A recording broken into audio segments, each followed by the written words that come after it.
Hello and welcome to Learning Music with Pat. I decided to bring another instrument in with me in this segment, and I do believe it's Peruvian like the one I brought in last segment, but this one is black.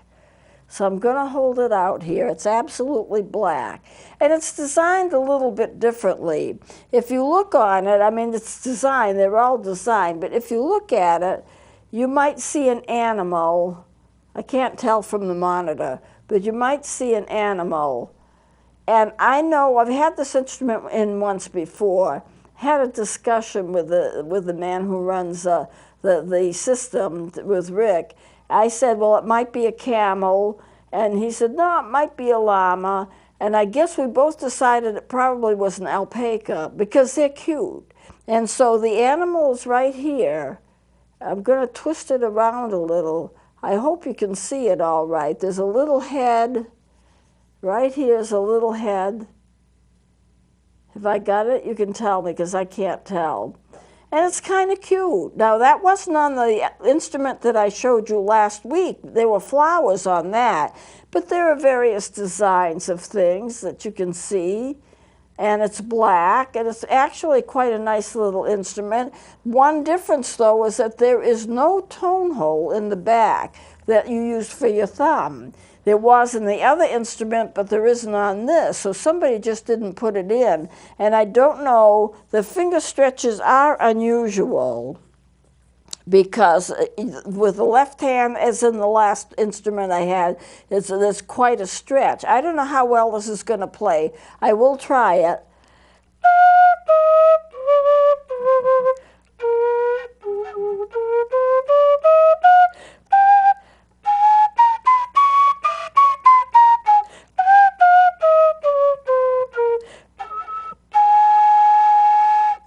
Well, it's nothing to write home about, but it does play.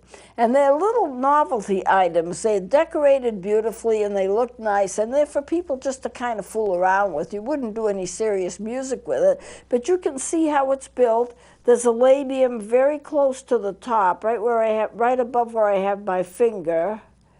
And then if you look at the back, you see the block is right here, and there's a little place right on the top where you blow the air in. I don't know how close we are because I can't see it, but okay. And so it's built like a recorder. These little instruments are built like recorders in a lot of ways. And there would be, of course, some kind of a block in the inside of it, and so the air would just go down and through the aperture. This labium is sometimes called an aperture.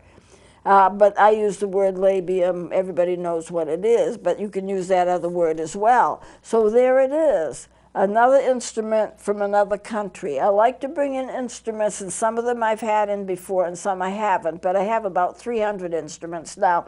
And I like to bring them in because I like to have people see the extensive nature of music. There's so many instruments from so many places. We're used to seeing the instruments that we play, but there's a lot of other instruments out there, and it's nice to have a chance to see them. So that is another Peruvian. Now what I want to do today is I'm going to show you some charts, some scales, explain more as to how scales are written, and how you can know what key that you're in. I showed you some charts, some larger charts on the last segment, but I'm going to do some from a notebook, and I think it may be a little easier to understand. Okay, these are keys. Scales and keys. When you have a scale, you just run the notes up and down. And these are the keys that the recorder can play fairly easily. This is the key of C. No sharps, no flats. This is the key of G. It has one sharp, and it's the F that's sharp. So you sharp it on the way up, you sharp it on the way down. Now, by the way, the recorder plays 2 octaves, but I haven't written these in 2 octaves. I just want to show you where the sharps are. Here's the key of D. You have the F sharp and you have the C sharp. on the way down is the same.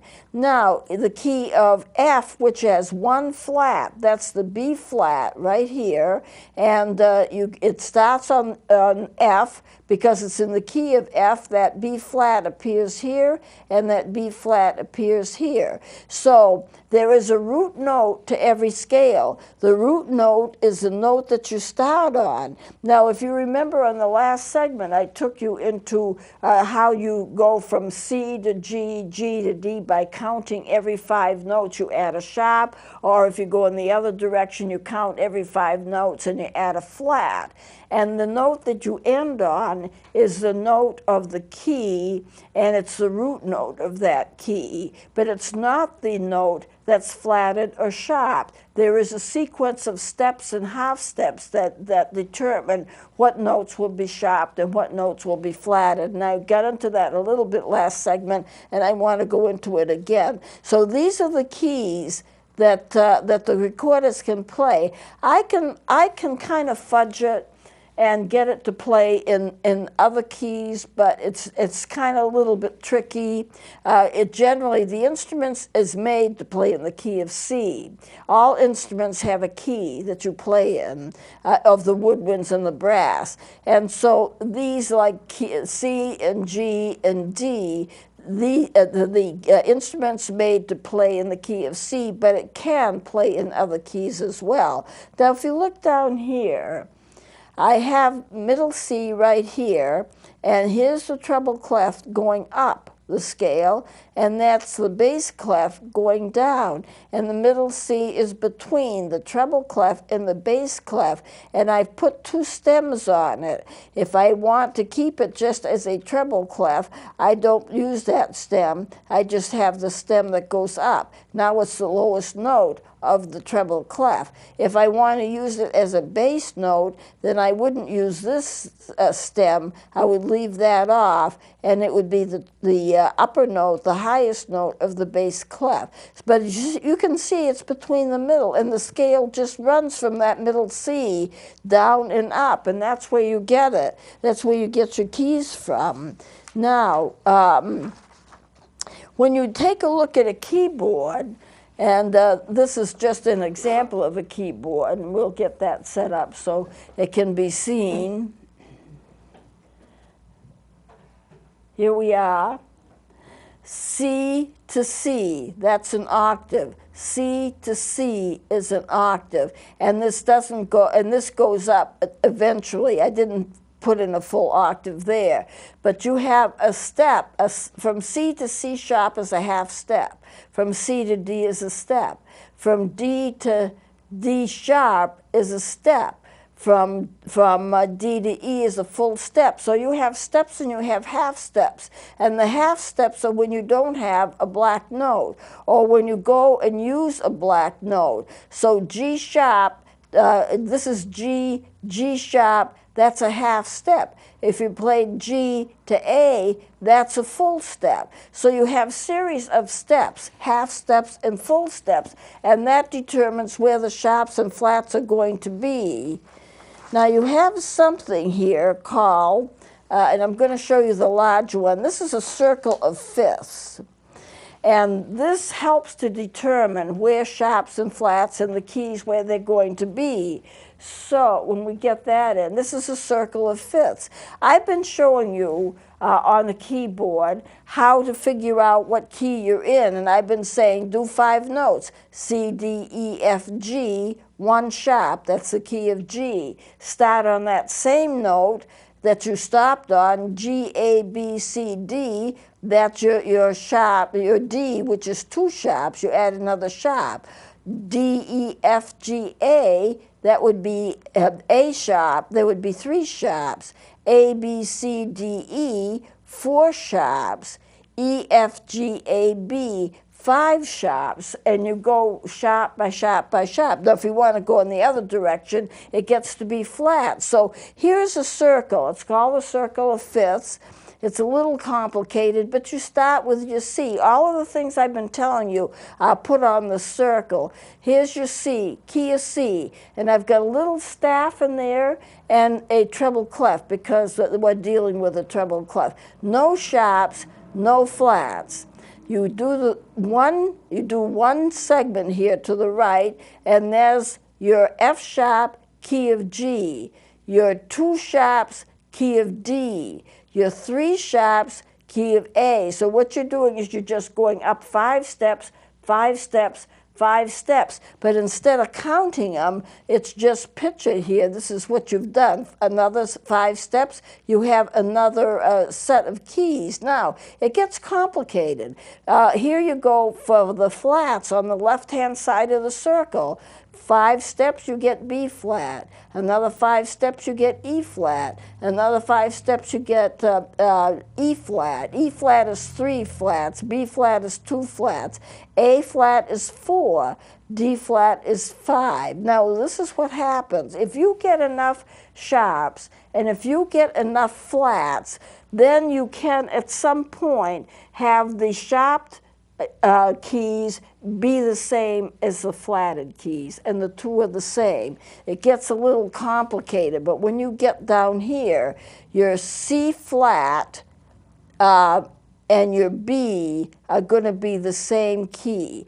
G flat, F sharp, a lot of flats, a lot of sharps. They're really the same key. It's the same notes that are flatted as the same ones that are sharp. This is where it gets complicated. The D flat and the C sharp are really the same key. The D flat has 5 flats. The C sharp has 7 sharps. But it's the same notes that are flatted or sharp, depending upon how you want to write it. You know, for this, the C flat has 7 flats, the B has 5 sharps, but they're the same notes. So if you get enough sharps, it doesn't matter here, you know what your flats and your sharps are, but if you get them together and you get 7 notes, say there are 8 notes in an octave, if you get 7 of them flatted and 7 of them sharp, it's basically the same notes. How come? Because they're all inharmonic notes. A sharp or a flat can end up by being the same note. Now I want to go a little further with this. Just take a look at this.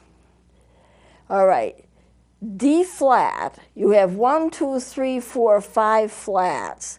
C sharp major, you have 7 sharps, 1, 2, 3, 4, 5, 6, 7.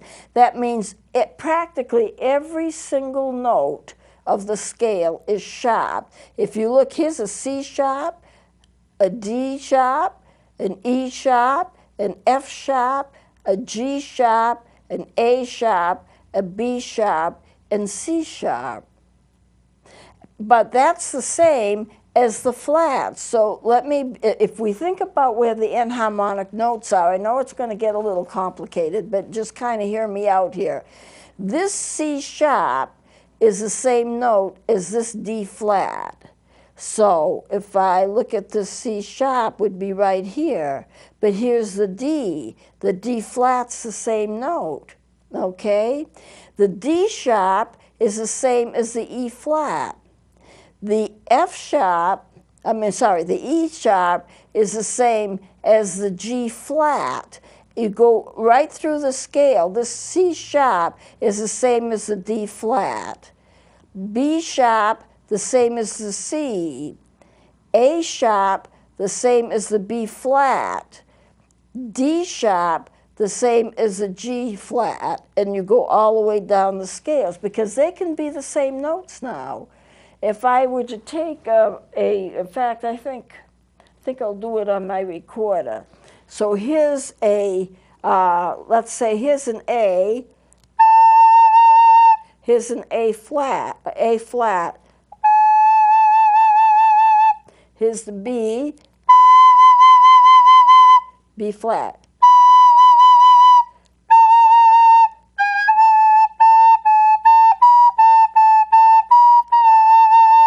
So you can get the same notes whether you're sharp or whether you're flatted, depending upon how you're writing it. It's kind of hard to see it. It's kind of hard to explain it too.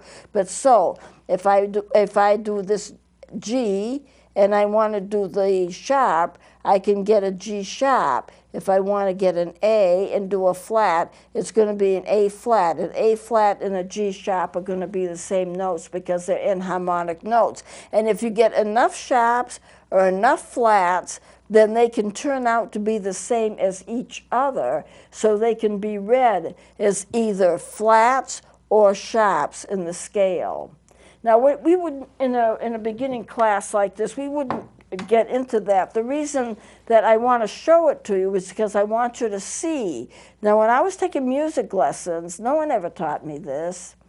You learn how to play the instruments, how to breathe, how to finger the notes, how to read the time, you know, how to take care of the instrument, and that's all well and good, but sometimes it's good just to take a look at the bigger picture of what's happening. How do the notes relate to each other? How do you get the scales the way that you get the scales? So I'm going to skip this, and I've mentioned this before.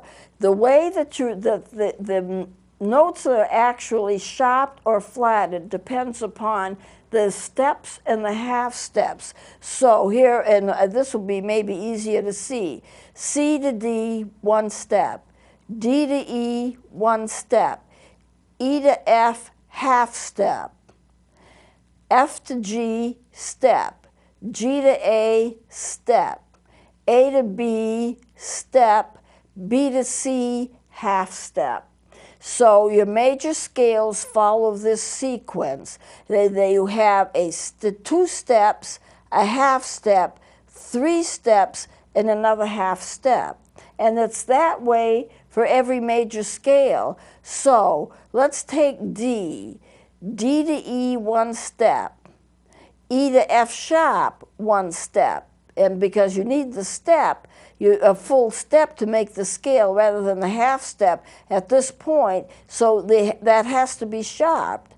Then you go F sharp to G, that's your half step. G to A is a step. A to B is a step. And B to C sharp is that other step, and then C sharp to D is the other, in the end, half step. So every scale starts at its root note, no matter what the scale is. If it's in the key of A, or in the key of D, or in the key of G, it starts at the root note, and it follows that pattern. You have 2 steps, you have a half a step, you have 3 steps, you have another half a step. And that's how they're all written. And that will tell you exactly where the sharps and the flats fall. You do it in the other direction for the flats, but I'm doing the sharps because I think it's a little easier for us to understand. So I hope that's making some sense to you. Here are most of the keys. F, if you look at the flats, F is B flat. B flat, you have 2 flats, B and E. E flat, you have 3 flats, B, E, and A. A flat has got 4 flats, D flat, 5 flats, G flat, 6 flats, and C flat, 7 flats. Now, we can't play all of that, not on recorders. You could if you were using another instrument. For the sharps, 1 sharp is going to be G. 2 sharps is going to be key of D, 3 sharps is going to be key of A, 4 sharps is going to be key of E, 5 sharps is going to be key of B, 6 sharps is going to be key of F sharp, and then C sharp is going to be 7 sharps. If you're going to flat 7 notes of the scale, it's going to end up by being sharps as well, because all the notes are going to be flat to one note and sharp to another note. So it gets to be almost like a maze to understand it all, but it is interesting to see.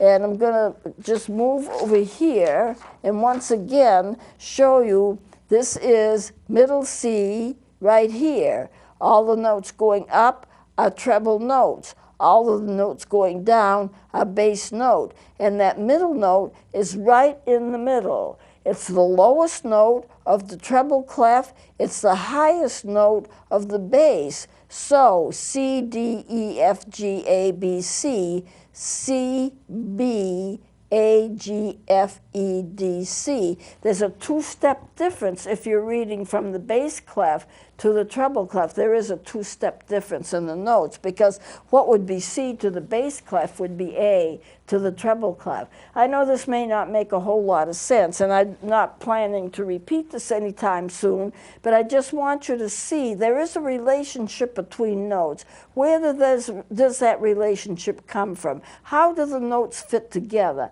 How can you figure the keys? How can you figure the steps and the half steps so that you know that if you're in a certain key, which notes in that key are sharp, which notes of that key are flatted? And it just takes some mathematics to figure it out, but you can figure it out. Most of the time you just learn it as you're going. Oh, this is one sharp, it's going to be in the key of G. But how come it's not the G that's sharped? It's the F that's sharped in the key of G. The root note is not sharped or flatted. It's according to the steps or the half steps in order to make the scale a major scale and following the sequence, which I've showed you. Now, I hope this hasn't been too confusing, but I just want you to get a taste of it, because it really is interesting when you really get into it, how everything is put together and what the circle of fifths really mean. But most students don't even know what the circle of fifths are because nobody ever tells them, but it explains the way that music fits together and how the sharps can be flats and how the flats can be sharps at a certain point. It's just interesting, and I just want to give you a full scope of it. But we will be back next time doing something that's a lot simpler. So we'll close it here. Please join me next time.